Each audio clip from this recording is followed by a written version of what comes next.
अस्सलाम वालेकुम प्यारे दोस्तों, इस्लाम की बातों में आप सबको खुश आमदीद। सीरतुन नबी करीम सल्लल्लाहु अलैहि वसल्लम की 8 बुत परस्ती कैसे शुरू हुई। जब हज़रत इब्राहीम अलैहिस्सलाम ने हज़रत इस्माइल अलैहिस्सलाम के साथ मिलकर खाना काबा की तामीर की तो आपके तबलीग से कबाइल जरहम और कतूरा ने दीन इब्राहिमी कबूल कर लिया और अल्लाह को एक खुदा मान लिया। हज़रत इब्राहीम अलैहिस्सलाम के बाद हज़रत इस्माइल अलैहिस्सलाम के आसार से बाद में मक्का आबाद होने वाले भी दीन हनीफ यानी हज़रत इब्राहीम अलैहिस्सलाम का दीन कबूल करते रहे। तब आले इस्माइल समेत तमाम कबाइल मक्का सिर्फ एक वाहिद खुदा की इबादत के कायल थे और खाना काबा का तक़द्दुस पूरी तरह से कायम था। लेकिन जब हज़रत इस्माइल सलाम की वफ़ात के बाद फिर कोई नबी अहले मक्का के रहनुमाई के लिए मबऊस ना हुआ तो आहिस्ता आहिस्ता उनमें शिर्क व गुमराही फैलने लगी।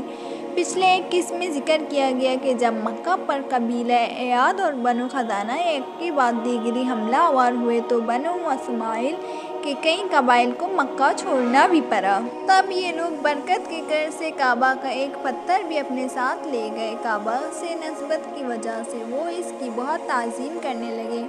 इस ताज़ीम का असर ये हुआ कि आहिस्ता आहिस्ता आने वाले वक्त में उनकी औलाद ने खुद इसी पत्थर को माबूद मजाजी का दर्जा दे दिया। इस तरह उनमें शिर्क राइज होने शुरू हुई।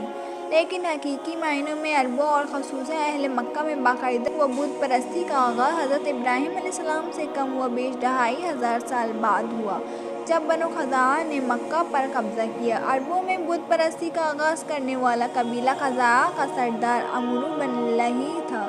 ये शख्स खाना काबा का मतूली था। एक बार जब वो शाम गया तो वहाँ इसने लोगों को बुतों की परस्तिश करते देखा।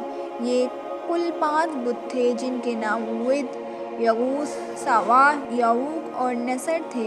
इन बुतों को कौम नूह अलैहिस्सलाम पूजा करती थी। ये शख्स वहाँ से उनकी बुत साथ ले आया और वापसी पर उनका जद्दा के एक मकाम पर दफन कर दिया। जब मक्का वापस पहुँचा तो वहाँ मशहूर किया कि इसे इसकी ताबाज ने इन बुतों का पता बताया है जिन्हें कौम नूह पूजा करती थी। फिर वो अहले मक्का को जो पहले ही शिर्क व बुत परस्ती की तरफ राग़िब हो चुके थे साथ लेकर जद्दा पहुँचा और वहाँ से वो बुत ज़मीन खोद कर निकाल लिए और उन्हें मक्का ला कर खाना काबा में रख दिया, जहाँ ताज़ीम के नाम पर उन बुतों की इबादत शुरू हो गई और उन बुतों को मुख्तलिफ खुदाई सफ़ात का मालिक तस्वुर किया जाने लगा। आहिस्ता आहिस्ता अहले मक्का खुद नए नए बुतों को डालने लगी और तब बहुत से ऐसे बुत बनाए गए जिन्हें आने वाले दौर में मुशरिकीन अरब में बेपनाह अहमियत हासिल हुई।